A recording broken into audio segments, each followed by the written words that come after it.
पहला सवाल मेरा कि रियल एस्टेट की दुनिया में आपकी एंट्री कैसे होती है और कैसे आपको लगा कि कमर्शियल बिल्डिंग बनानी चाहिए? तो गुरुग्राम में आपकी कितनी कमर्शियल बिल्डिंगें हैं और आने वाले वक्त में खास तौर पर दिल्ली एनसीआर की बात करें तो कितने नए प्रोजेक्ट इस तरह के आते हैं? आपने कहा कि सबसे पहली हाई राइज बिल्डिंग सबसे ऊंची आपकी थी। अब फिलहाल इन दिनों की बात करें तो कमर्शियल का क्या कुछ मिजाज है, उछाल है, कमी है या फिर आपको लगता है कि ज्यादा उछाल है? कमर्शियल बिल्डिंगों की बात करें, खास तौर पर लोगों का ये कहना होता है कि जी वो लीज पे नहीं उठ पाती। तो क्या आपके पास कोई ऐसा लीजिंग प्लान है जिसको लेकर आप लोगों को देना चाहोगे कि ज़्यादा से ज़्यादा और जल्दी से जल्दी उठ सके? लगातार कमर्शियल बिल्डिंग बनाने वाले डेवलपर्स बिल्डर पर ये आरोप लगते हैं कि एफएसआई के खेल में धांधली होती है, लोडिंग जो एरिया होता है, उसको ज़्यादा इस्तेमाल करते हैं, लोगों को कम मिल पाता है। तो लगातार बिल्डर या डेवलपर अपने प्रोजेक्ट बना देता है, लोगों के पैसे लेकर भाग जाता है, लोग प्रोटेस्ट करते रहते हैं। क्या लगता है कि लोगों को क्या देख के इन्वेस्ट करना चाहिए? कमर्शियल बिल्डिंगों की बात करें तो हाई मेंटेनेंस ज़्यादा है, लो मेंटेनेंस कैसे हो सकता है? क्योंकि आप तो इस लाइन के किंग हो या फिर दूसरे जो डेवलपर बिल्डर हैं, उनसे आप किस तरह की अपील करना चाहोगे? जीएमडी की बात करें तो कंस्ट्रक्शन क्वालिटी बहुत अच्छी मानी जाती है।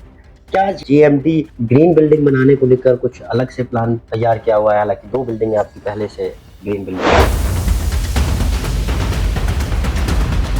कमर्शियल बिल्डिंग में क्या बिल्डर की ज़्यादा कमाई होती है? Super area, carpet area, common area के नाम। क्या लगता है आपको कि पहले बिल्डर को लाइसेंस मिलना चाहिए या फिर पहले जो है डेवलपमेंट?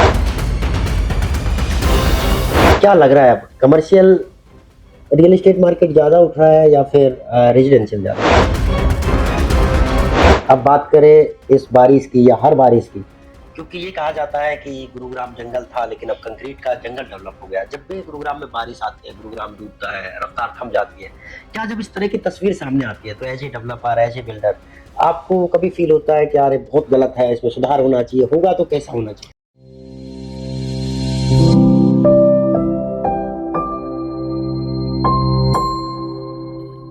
नमस्कार, मैं हूं नीरज अंबावता और आप सभी का स्वागत करता हूं स्टेट न्यूज में। स्टेट न्यूज भारत का पहला ऐसा वेब न्यूज चैनल है जहां सिर्फ रियल एस्टेट सेक्टर से जुड़ी हुई तमाम खबरें आप तक पहुंचाई जाती है।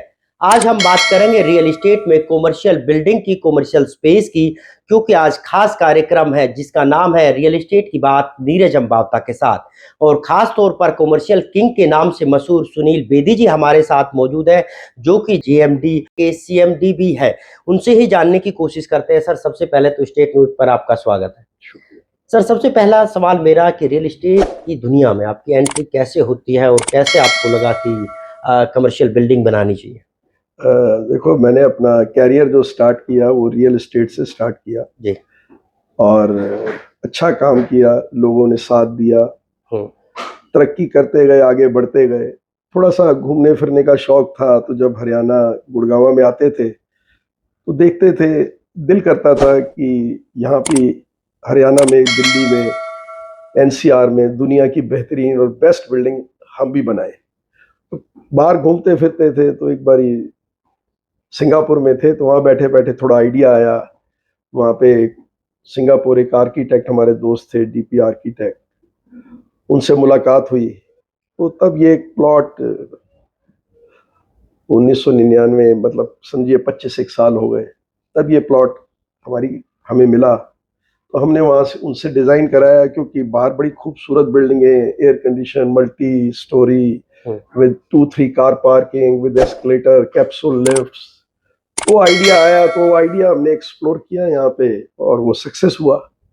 और जब बिल्डिंग बनके तैयार हुई तो हमारा सबसे पहला टेनेंट था एचएसबीसी, जो आज भी हमारे साथ 25 साल से है। तो जब वो मल्टीनेशनल कंपनी आनी शुरू हुई तो उनकी डिमांड बढ़ती चली गई, तो हम कमर्शियल के अंदर आगे बढ़ते चले गए। फिलहाल की बात करें तो गुरुग्राम में आपकी कितनी कमर्शियल बिल्डिंगें हैं और आने वाले वक़्त में खास तौर पर दिल्ली एनसीआर की बात करें तो कितने नए प्रोजेक्ट इस तरह के आने वाले हैं? अब देखो, याद तो नहीं है, एमजी रोड पे भी 4 या 5 प्रोजेक्ट रेडी हैं। कमर्शियल सोना रोड पे भी 6-7 हैं, गोल्फ कोर्स एक्सटेंशन पे भी हैं, तो काफ़ी हैं। तो मैं, भगवान की कृपा है।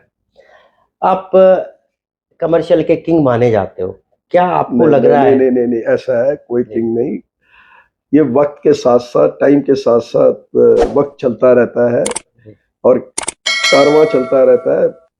बड़े बड़े किंग बैठे हैं, हम अपने आप को किंग नहीं कहते, बट ये है कि आई थिंक, मुझे लगता है कि 25 साल पहले जी।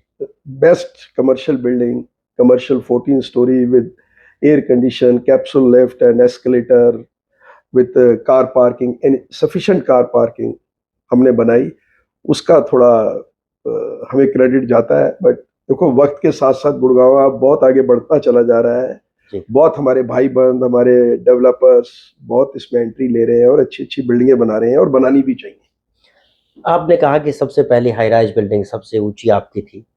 अब फिलहाल इन दिनों की बात करें तो कमर्शियल का क्या कुछ मिजाज है, उछाल है, कमी है, या फिर आपको लगता है कि और ज्यादा उछाल आएगा? कमर्शियल तो देखो हरियाणा में इज डूइंग एक्सीलेंट। जी। सरकार भी सपोर्ट कर रही है और बड़ी अच्छी अच्छी आपने देखा बिल्डिंगें बन रही हैं, रोड्स बन रही हैं और खूबसूरत बिल्डिंग बन रही हैं, कुछ हम्म। ग्रीन बिल्डिंग्स बन रही हैं, तो सब लोग काम कर रहे हैं और अच्छी बात। कमर्शियल बिल्डिंगों की बात करें, खास तौर पर लोगों का ये कहना होता है कि जी वो लीज पे नहीं उठ पाती। तो क्या आपके पास कोई ऐसा लीजिंग प्लान है जिसको लेकर आप लोगों को देना चाहोगे कि ज़्यादा से ज़्यादा और जल्दी से जल्दी उठ सके इस तरह की बिल्डिंगें? देखिए, मैं सिर्फ अपने बारे में, अपने जी। ग्रुप के बारे में कहूँगा।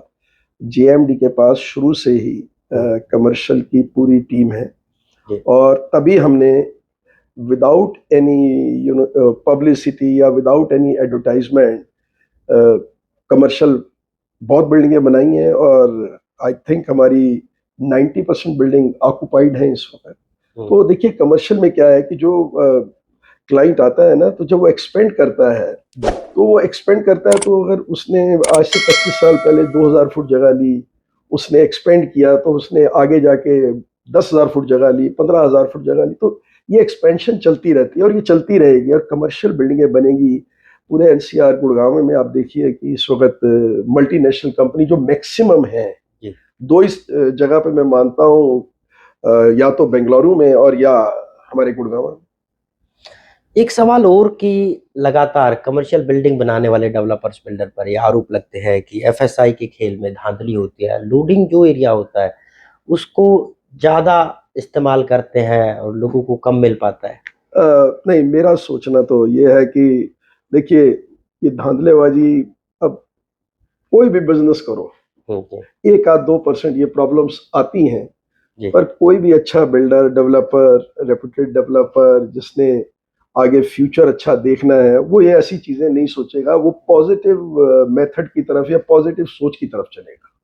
आजकल की बात करें तो लगातार बिल्डर या डेवलपर अपने प्रोजेक्ट बना देता है, लोगों के पैसे लेकर भाग जाता है, लोग प्रोटेस्ट करते रहते हैं। क्या लगता है कि लोगों को क्या देख के इन्वेस्ट करना चाहिए? देखिए, वो फिर वही आपका कि 1 2% ये प्रॉब्लम्स आती हैं, पर जब जी। से रेरा आया है, जी।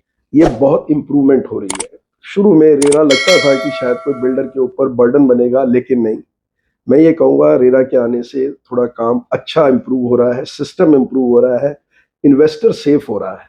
हम्म। तो अच्छा, कोई भी बिल्डर किसी के पैसे लेके भागता नहीं है। कुछ कोई हम्म। टेक्निकल प्रॉब्लम आ जाए तो मैं उसका कुछ बोल नहीं सकता। कमर्शियल बिल्डिंगों की बात करें तो हाई मेंटेनेंस ज़्यादा है, लो मेंटेनेंस कैसे हो सकता है? क्योंकि आप तो इस लाइन के किंग हो, या फिर दूसरे जो डेवलपर बिल्डर है उनसे आप किस तरह की अपील करना चाहोगे और नहीं, लोगों से क्या? मेरा ये मानना है कि देखिए, मेंटेनेंस हम वर्ल्ड में सबसे, आई थिंक, रीजनेबल ले रहे हैं। जी। आप बाहर वर्ल्ड में कहीं जाएं तो उनकी मेंटेनेंस हमसे कम नहीं है, बहुत ज़्यादा है। हम्म। और अब हम लो मेंटेनेंस बिल्डिंगें भी हम बना रहे हैं और हमने 3 4 प्रोजेक्ट अभी ख़त्म किए हैं, उसमें लो मेंटेनेंस है। क्योंकि जो ये पैक बिल्डिंगें हैं जहाँ पे 100% ग्लास है, 100% एयर कंडीशन है, अब ये सोचिए कि चिलर तो चलते हैं। अब ऑफिस के अंदर 2 लाख फुट बिल्डिंग के अंदर अगर 50,000 फुट एरिया ऑफिस नहीं चल रहा है या कोई जी। रीजन है, चिलर तो फिर भी चलता है। वो अब लो राइज बिल्डिंगें बनाई हैं और वो भी सक्सेस हो रही हैं और आगे भी करेंगे। कोई मेंटेनेंस हम अनरीजनेबल नहीं ले रहे हैं। जीएमडी की बात करें तो कंस्ट्रक्शन क्वालिटी बहुत अच्छी मानी जाती है। क्या जीएमडी ग्रीन बिल्डिंग बनाने को लेकर कुछ अलग से प्लान तैयार किया हुआ है? हालांकि 2 बिल्डिंग आपकी पहले से ग्रीन बिल्डिंग है। हमने देखिए आज से 4 साल 5 साल पहले ही ये सोच के सोना रोड पे 2 बिल्डिंगें सबरव्यू 1 और एक जी। दूसरी बिल्डिंग बनाई है। ग्रीन बिल्डिंगें बननी चाहिए, बनने से थोड़ी सी मेंटेनेंस में फर्क आएगा, इलेक्ट्रिसिटी कम लगेगी। जी। और कोई भी आज बाहर की कंपनियां, मल्टीनेशनल कंपनियां क्या चाहती हैं कि साफ सुथरी बिल्डिंग हो, एनफ कार पार्किंग हो, उनके ऑफिसर, उनका स्टाफ आए जी। तो उनको पार्किंग की कोई प्रॉब्लम ना आए। कमर्शियल बिल्डिंग में क्या बिल्डर की ज़्यादा कमाई होती है super area, carpet area, common area के नाम पे? नहीं, ऐसा ये लोगों का भ्रम है। देखिए मैं फिर आपको कहता हूँ कि जब से रेरा आया है, जी। ये सब, अगर कोई छोटा मोटा ये पुरानी कोई चीजें प्रॉब्लम वाली होती थी, वो रेरा के आने से बहुत संभल गई हैं और धीरे धीरे आप देखेंगे आने वाले कुछ टाइम में ये 99% सब ठीक हो जाएगी। क्या लगता है आपको कि पहले बिल्डर को लाइसेंस मिलना चाहिए या फिर पहले जो है डेवलपमेंट होनी नहीं, ये देखो, ये साथ साथ चलना चाहिए।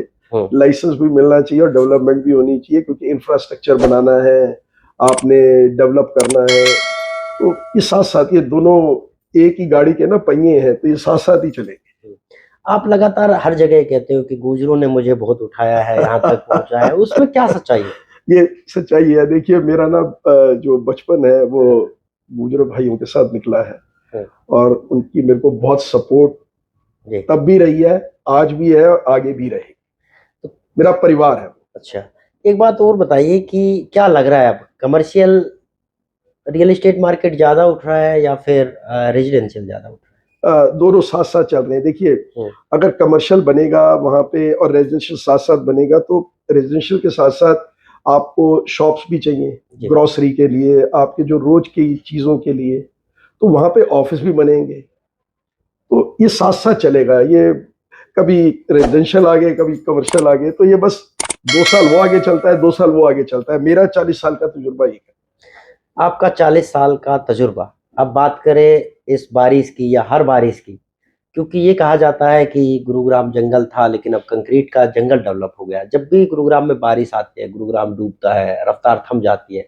क्या जब इस तरह की तस्वीर सामने आती है तो as a developer, as a builder आपको कभी फील होता है कि यार ये बहुत गलत है, इसमें सुधार होना चाहिए, होगा तो कैसा होना चाहिए? देखिए आप जो कह रहे हैं, पर अगर वर्ल्ड में भी कहीं बारिश आती है पूरे इस दुनिया में, जी। अभी मैं 4 दिन पहले टीवी देख रहा था, यूएसए के अंदर एक सिटी के अंदर इतनी बारिश आई कि बाढ़ आ गई। आप ये भी देखिए कि तकलीफ होती है, लेकिन जब बारिश कभी कभी इतनी आ जाती है, और आप ये भी नोट कीजिए कि 24 घंटे के अंदर अंदर वहां से पानी अपने आप निकलता है, तो कोई तो जगह है उसकी।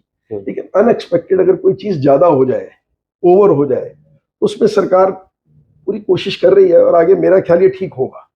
एक आखिरी सवाल, रेरा जो एक्ट आया, रेरा कानून जो जब बना, तो उसके हिसाब से बायर्स अभी भी मांग कर रहे हैं कि इस कानून में बदलाव होना चाहिए। एज ए डेवलपर आपको क्या लगता है कि वाकई में कुछ खामी कमी है या फिर आपको भी थोड़ी राहत मिलनी चाहिए? अ, देखिए अभी रेरा को आए 7-8 साल हुए हैं, धीरे धीरे इम्प्रूव हो रहा है, उसके अंदर भी इम्प्रूवमेंट आ रही है। तो आई थिंक, मुझे लगता है कि अगले 1 साल 2 साल के अंदर बायर और रेरा दोनों साथ मिलके कॉम्बिनेशन, और बिल्डर साथ मिलके, तीनों का कॉम्बिनेशन जो बनेगा, इसमें काफी स्मूथनेस और काफी क्लैरिटी आ जाएगी।